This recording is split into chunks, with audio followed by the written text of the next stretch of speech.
The 2025 season gets underway for the Vols in Atlanta. We are here previewing, predicting, and breaking down this season opening matchup between Tennessee and Syracuse. Hello, everyone. I'm Chris Phillips. He is Cole Thompson. We appreciate each and every single one of you tuning in. As always, make sure you like, subscribe, turn on notifications. Check us out via podcast, wherever you get your podcast. You can also find us across all social media platforms, as well as our website, SECUnfiltered.com. And as always, we are powered by our friends over at FANDUEL. Visit FANDUEL.com/SECU to join today and get started with $250 in bonus bets when you win your first $5 bet.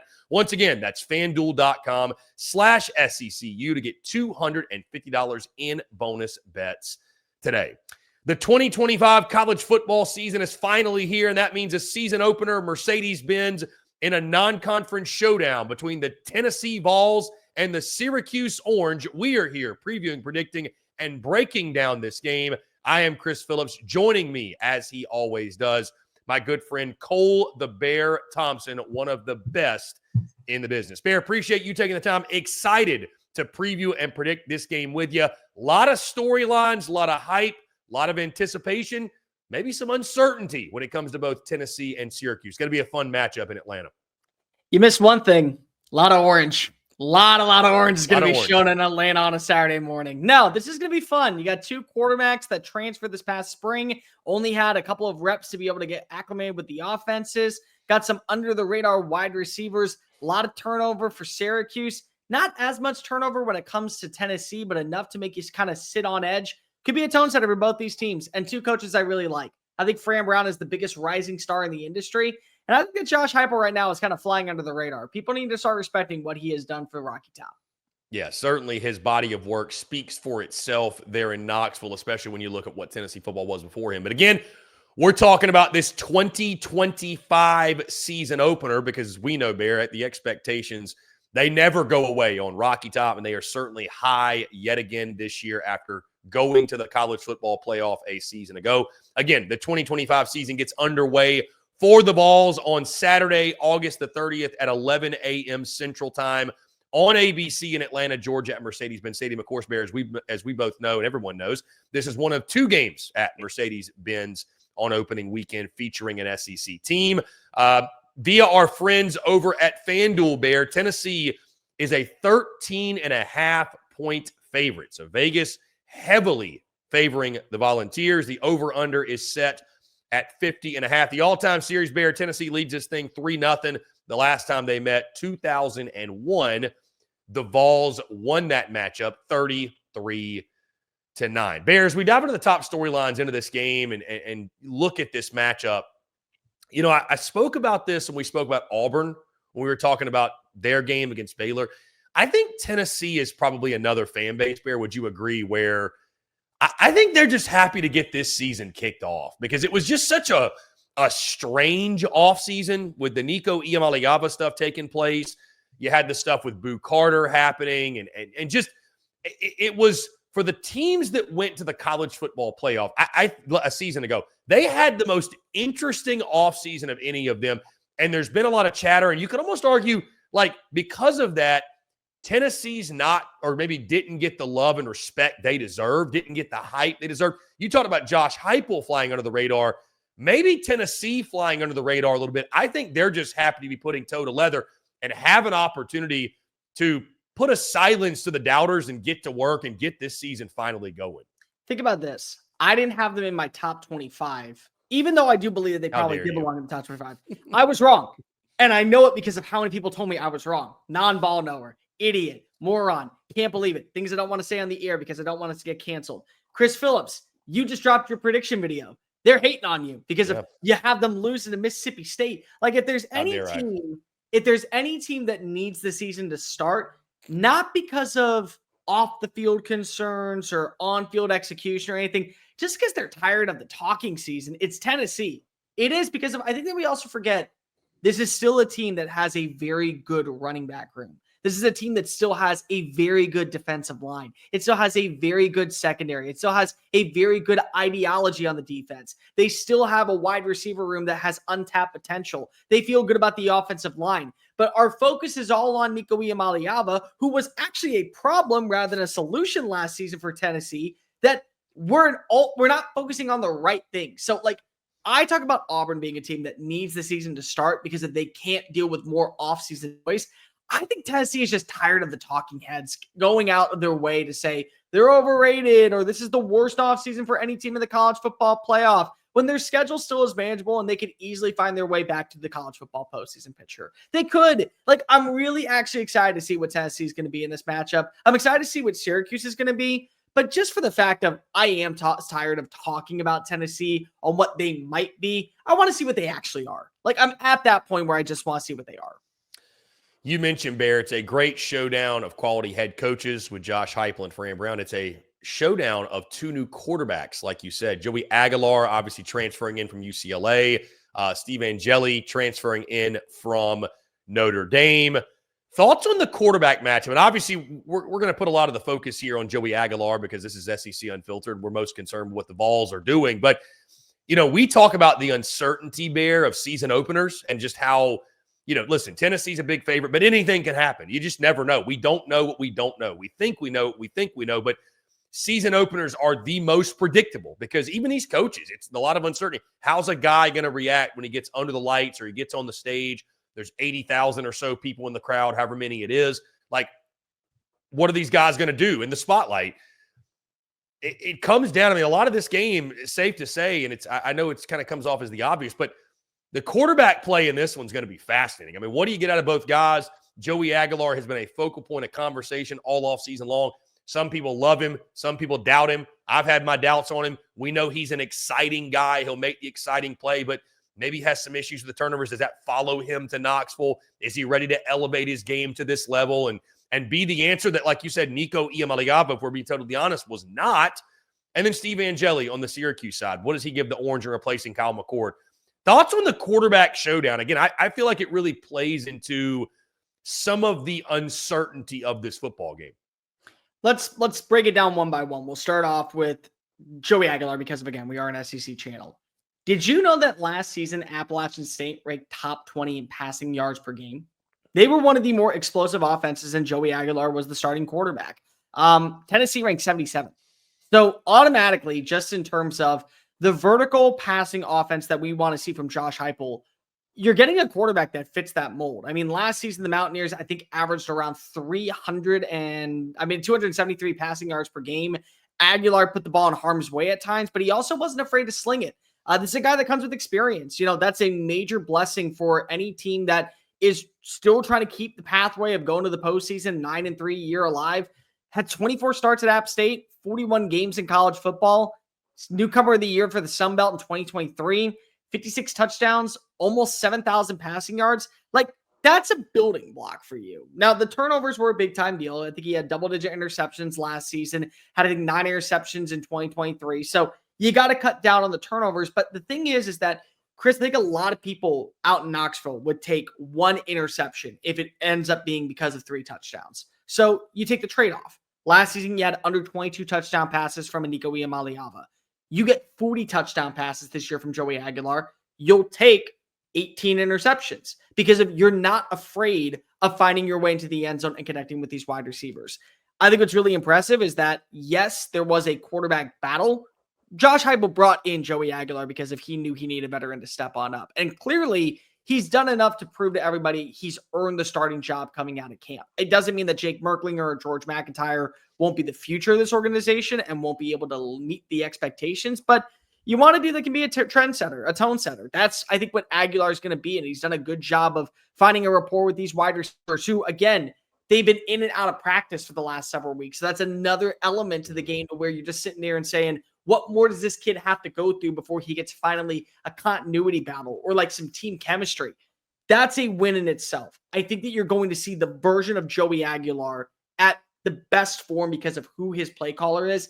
And I also think the offense that we've been missing with Josh Heupel, I'm on the outside looking in. Like, I've heard some people say, well, Alex Golesh left, and because of that, it ended up being a reason why the offense is taking a step back.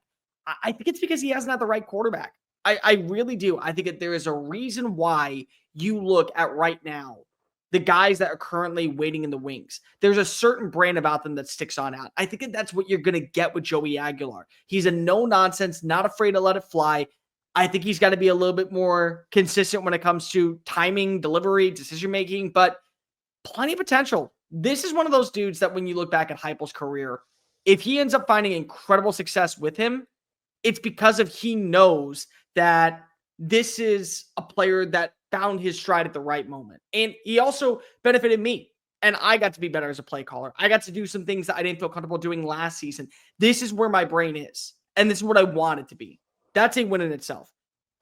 Your thoughts right fast on what we got with Joey Aguilar, and then we'll get over to Steve Angeli, because I know we got to talk about him too. Yeah, I'm just excited to see him on the field of play and what it looks like from a style standpoint.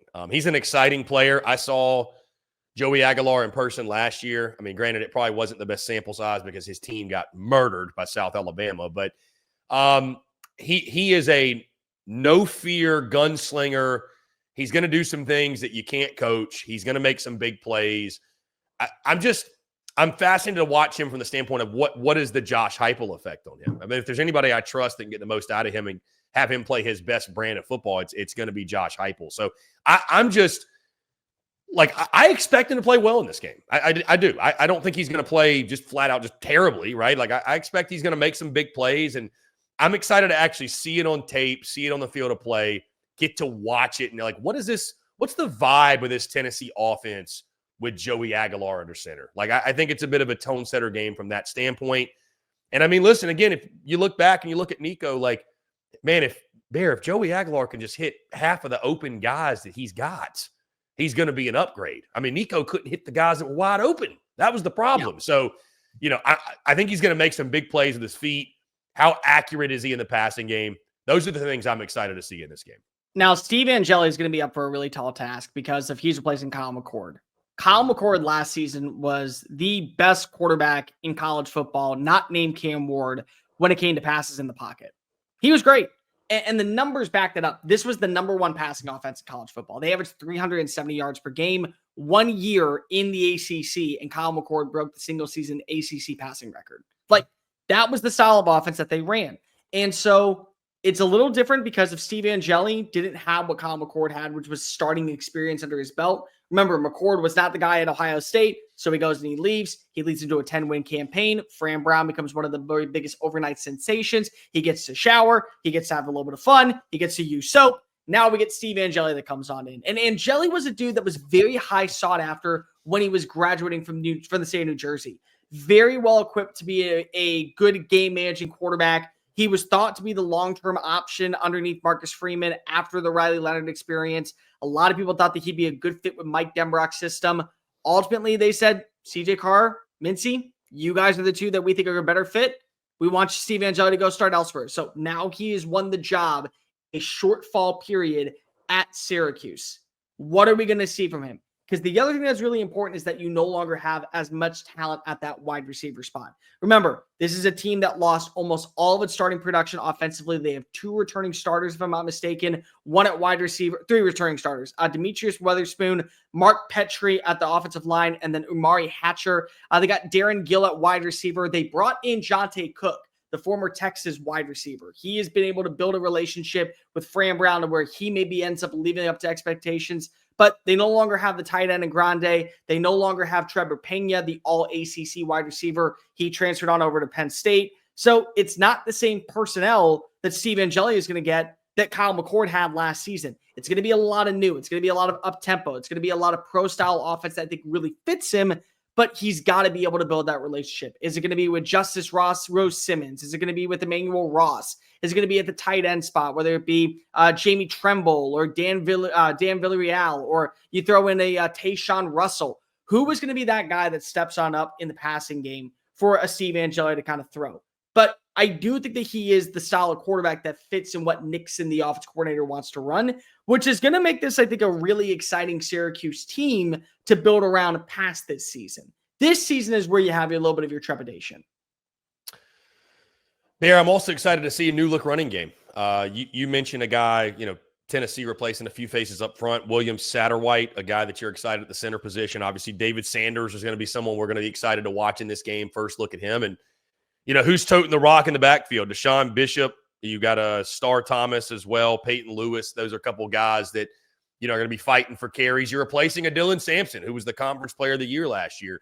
What does the running game look like? Josh Heupel wants to establish the run the football. Joey Aguilar is going to be a part of that, I think. How much does he run the ball? How much quarterback design run do you have? But, yeah, I think getting a look, this Tennessee offense to me as a whole, Bear, they're the storyline here in this game. I trust Tennessee's defense to go out, handle their business. They're going to be the strength of this football team. I feel confident in saying that. But you mentioned some of the injuries at wide receiver. I like Kitzelman at tight end a lot. Who's healthy at wide receiver at this point? Like, that's my big question. Are we going to get Mike Matthews in this game? I'm asking you genuinely. Are we going to get him in this football game? I think we are. Okay, I'm thinking we are. I'm hoping we are, because I want to see. I think he can be the wide receiver one that this team desperately needs. Just all encompassing, because we spent a lot of times on the quarterbacks, and I'll let you speak on it. But yeah, my big thing in this football game, admittedly, I expect Tennessee to win. They're a 2-touchdown favorite. They're top to bottom a more talented team, a better team in my opinion. Defensively, they should be suffocating. What are we getting on offense? I mean, that's just the big question. What does the offense look like? Because it feels like there's so much new on that side of the ball.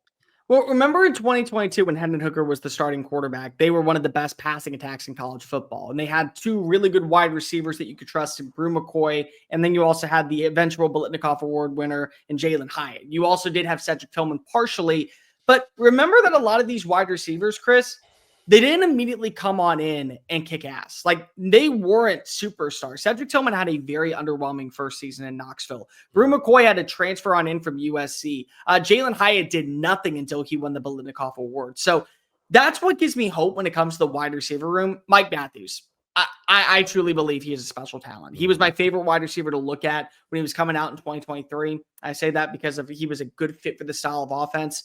He didn't get his reps last season. And he came out and he said in the offseason that I need to be better as a route runner. I need to be better as a finisher of plays. I need to be more strong when it came to my cuts, my breaks. That was something that was really important for him to work on. And that was something that was very important for Jalen Hyatt to work on in year 2, which is why I think that we could see that breakout. I think that Chris Brazell coming on in for another year, not going to the transfer portal like Squirrel White, not going to the NFL draft like Dante Thornton, sticking around, being able to show I can work in the slot, I can work as the X receiver, whatever you need from me, I will be that dude. I think the Braylon Staley kid is also a name that we got to look forward to. He is going to be, I think, seeing a lot of reps in the slot. Maybe he ends up being that version of Jalen Hyatt that transcends the team and is great in the vertical passing game and wins his one-on-one battles.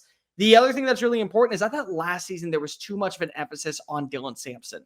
And that's not an insult. You ride the hot hand. Dylan Sampson was the best running back in the SEC far and away. And I made this clear when we did Sunday Fun Day. He was snubbed a spot in the Doak Walker in the Doak Walker Finalist Award. Now, he wasn't going to win it because Ashton Jeanty ran away with that thing by the middle of the regular season, but still, he was that good. But there's also the train of thought that says Tennessee in 2022, when they were looking like a college football playoff team in a 4-team era, was at its best when they could keep defenses guessing with the run game. Jalen Wright finished with 875 rushing yards that year. He averaged 6 yards a play. Jabari Small led the team in rushing touchdowns with 13 and had 734 rushing yards. And then you threw in Dylan Sampson as your number 3 option, just under 400 yards, had 6 touchdowns. Part of the thing that made this offense so dynamic was their ability to trust a slew of running backs to get the job done. That's what I like about this room. You have a Peyton Lewis. I think he could be your Jabari Small, or he could be your Jalen Wright. You have a Star Thomas that I think could really be that good chain mover on third down. Put yourself in a position to where you know you can attack. I think that you can get that with Deshaun Bishop too. Any one of these guys can be that one down, early back, you make a switch, power back, other guy, be the good elusive speed on the outside that wins his battles and keeps momentum moving. That's something that I think is going to be a benefit for this offense this year. Where last season, again, remember what happened when you went to Columbus, Ohio? You didn't have any offensive identity because of your offense was headlined by Dylan Sampson. Now you got 3 dudes that are going to make up the production for the price of 1. And I think the wide receivers, another year in the system, could be a really big deal. A name to watch out for also, Amari Jefferson, the Alabama transfer. I've heard some good things about him. I think that he may end up being a guy that has a big-time play or two in this game, to where, not saying he becomes wide receiver 1, but you start to feel pretty confident that there is at least talent there. There is a name that could eventually be that Jalen Hyatt-esque that takes on over as the wide receiver go-to, can't miss. Bear, on the other side of the football, I'm excited to see Tennessee defensively. There's still a lot of talent on that side. The matchup between Tennessee's defense, Syracuse's offense, I think going to be fun. Again, we've been talking all offseason. They're going to be the strength of this team. I want to see it. One guy I'm really excited to watch just because selfishly from some of the chatter I've had with some of the Tennessee folks I know, Joshua Josephs at the edge is a guy they're really high on. I had somebody even tell me they think he's going to be better than James Pierce was. So you had my curiosity. Now you have my attention. So I'm excited to watch him, Arion Carter, that entire group. I like the matchup for Tennessee defensively. I mean, Syracuse, again, it feels like more questions than answers. And Jelly's a guy at quarterback. I think could do some nice things, but you got to replace your all-conference running back as well. I feel like Tennessee defensively should be able to get off on a good foot here and set the tone that, hey, we might have lost some guys, but we haven't missed a beat on the defensive side. Jamad McCoy's health is going to be really big for the season. I don't think he's going to play in this game. In fact, I'm almost pretty positive that he's already been ruled out. But this is, in my opinion, the best cornerback in college football, or could be the best cornerback in college football. Definitely the best cornerback in the SEC when fully healthy. I'm really excited to see what Colton Hood can do. He was the transfer they brought on in from Colorado this offseason. He's been making plays throughout practice. He made the big play on the Twitter thing that had everyone up in arms with who was the quarterback that threw the football. Good at Colorado last season. I think that he's also going to be a name that we watch for that moves around. I agree with you though when it comes to defense. Like the thing that made Tennessee so lethal last season was their depth. They just knew that they had guys on dudes, on studs that could rotate on in, get a fresh set of bodies out there. They don't have that anymore, but that doesn't mean they don't have talent. Arion Carter is one that's like a perfect example. We didn't know who he was going into last season, but by the season's end, we said, okay, got a good foundation moving forward, could really be a fixture of this team for the long haul. Let's see what he does in 2025. Maybe that's what we're looking for when it comes to Syracuse. I mean, when it comes to this Tennessee defense as a whole. Maybe we are going after some guys that are like sitting in, I don't know, the 3 or 4 spot, like a Dominic Bailey, or we're talking about a Jamari Wallace, or a Jordan Ross at that Leo role, or Caleb Herring, or you go to the secondary and you say a Marcus Gore, the redshirt freshman, an Darius Faduke. Any one of those guys could end up having a really big time performance. I think that's where we kind of are right now with this defense as a whole. But from a starting standpoint, they're going to be good. On the flip side, though, Syracuse, I think, has talent. And I know it's a lot of news. Syracuse has 4 returning starters on the defense, 1 at each position on the defensive line, linebacker, and 2 in the secondary. But it's Fran Brown. And Fran Brown is not going to accept mediocrity. They also have Elijah Robinson, who was the defensive line coach and top recruiter at Texas A&M. He's done a good job of targeting names in the portal that he believed could end up being pretty substantial toward the success of what Syracuse wants to do this upcoming season. Guys you got to look out for, I think Chris Thomas on the interior of the defensive line, David Reese coming off of the edge. You got Gary Bryant coming off at the middle linebacker spot, Chris Peel, he's playing at the right cornerback spot. A lot of optimism for what I think Fran Brown wants in his defense. And again, he came and learned underneath Kirby Smart. So it's another dude that was able to kind of put his footing down at a place where not only do they speak defense, but they were demand excellence on that side of the ball. So I think both defenses are going to show up. This is going to be a pretty good game to where which quarterback maybe makes the mistake late that creates a second chance opportunity for the other team to strike. Bear, finally, before we get into our predictions, I'm just curious about what the status of Boo Carter is. Obviously, we know what happened with him in the offseason. Got some bad advice, what have you. His family on social media has been a big headline during fall camp as well. Unfortunately, I'd probably say, because it's just been kind of chaos on that side. But bottom line is this. We want to see Boo Carter on the football field. Will he play? Josh Heupel's been pretty close to the vest about it. There's a lot of uncertainty around it. I'm just curious if he plays, Bear. Again, this guy is dynamic. This guy is a playmaker. This guy is Tennessee needs him, bottom line. I mean, they probably can win. I would like to think they could win this game without him. But do we see Boo Carter, Bear? That's a big question, I think, going into the opener. I'm going to be interested to see what Joey Aguilar does. That will be, in my opinion, the biggest X factor. And I know that's a low-hanging fruit, but if you just looked at On3 this morning, Pete Nakos came out with the highest paid players in college football. Joey Aguilar and Nico Iamaleava are making the exact same at $1.2 million. And again, it's mind-boggling because of what Nico wanted. The offense was supposed to be around Nico's growth in year 2.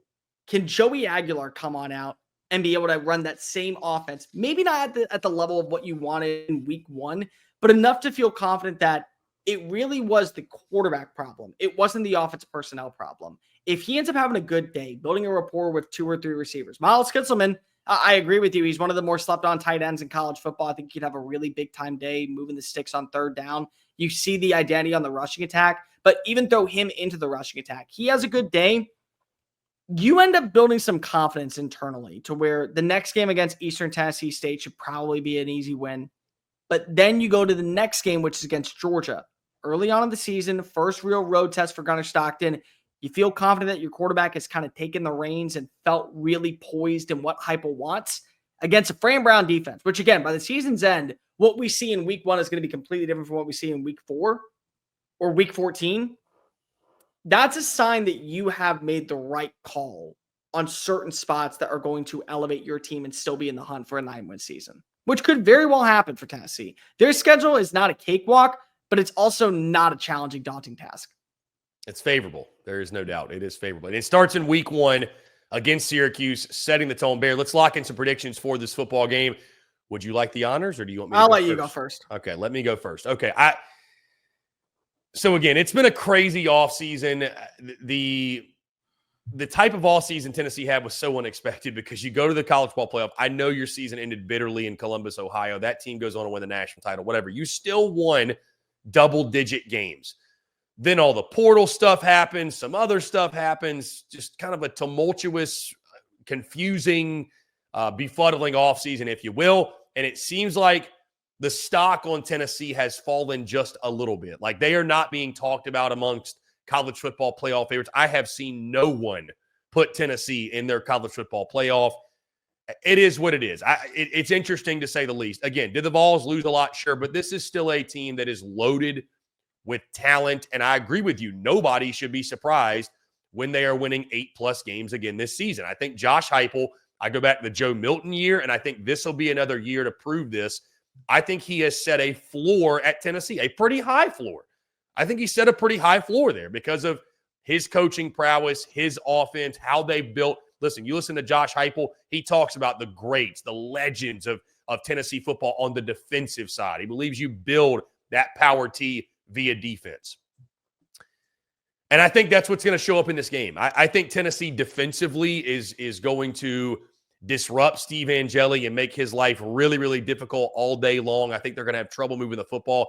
I actually think Joey Aguilar is going to play well in this game. I do. For all the criticism I've given him, I had him 16th out of 16 in my quarterback rankings because, again, I don't know how he's going to transition to the SEC level. I don't know what it's going to look like in that offense. I don't know what I don't know when it comes to Joey Aguilar. I know he's an exciting player. I don't know if he can take care of the football. Admittedly, Bear, over the last few weeks, I'm starting to kind of warm up to the idea, feel a little bit better that, hey, I think Joey Aguilar, he's an exciting player, right? He's a guy kind of like a Taylon Green. Like at times he's probably going to frustrate you, but at least he can make the big play. I don't know that Nico really ever had that.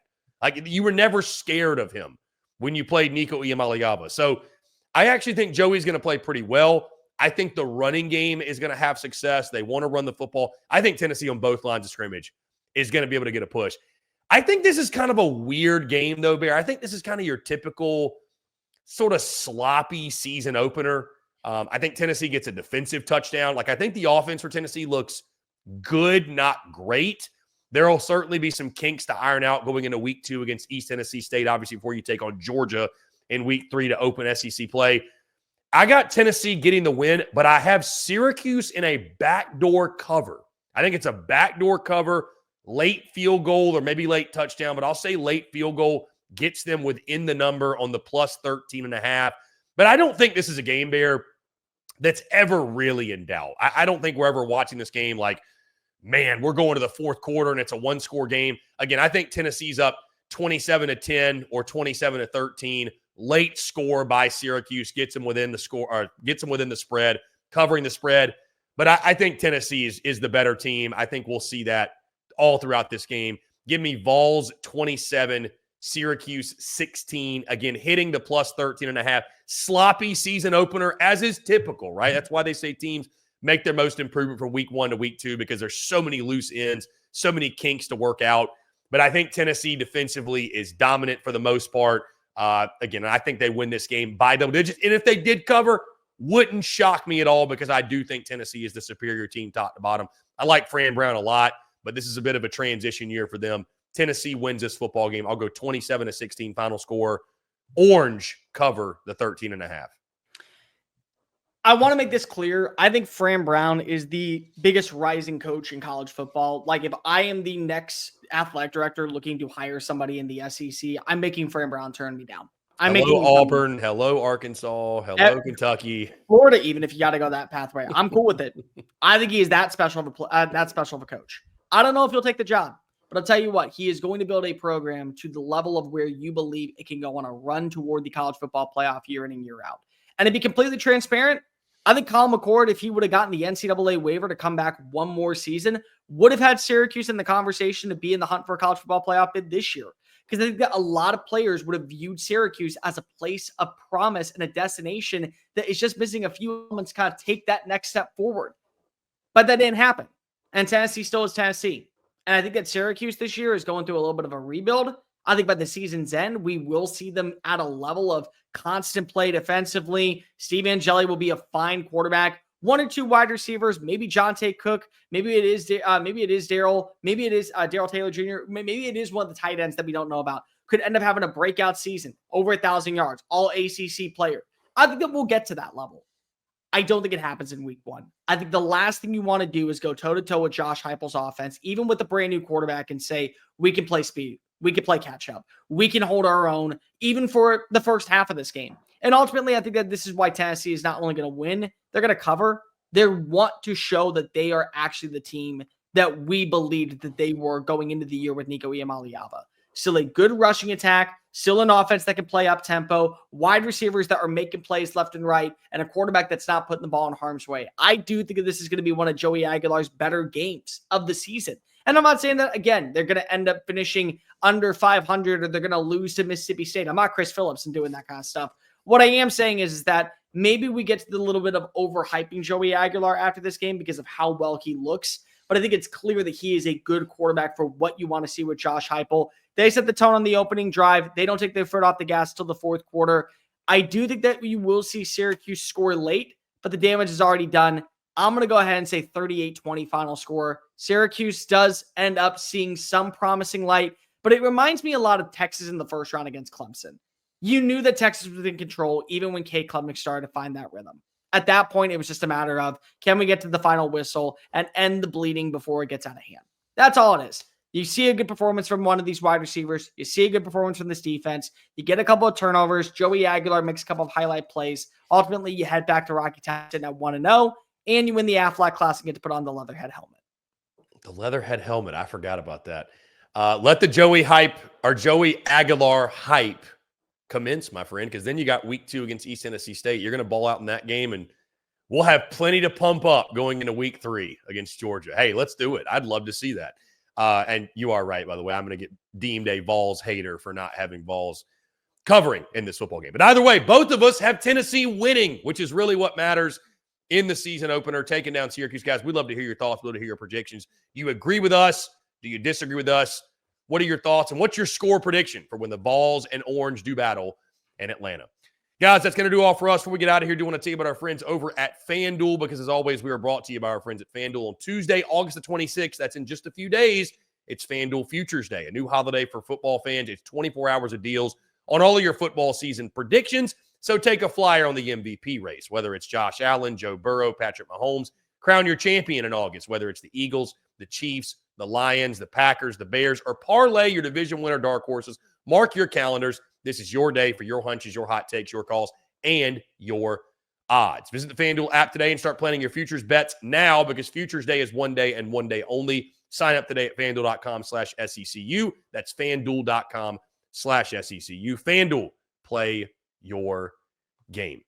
Guys, once again, we appreciate each and every single one of you tuning in. As always, make sure you like, subscribe, turn on notifications. Check us out via podcast where we get your podcast. You can also find us across all social media platforms, as well as our website, secunfiltered.com. For Cole the Bear Thompson, I'm Chris Phillips. Thanks so much. We appreciate you all, and we will catch you all on the other side.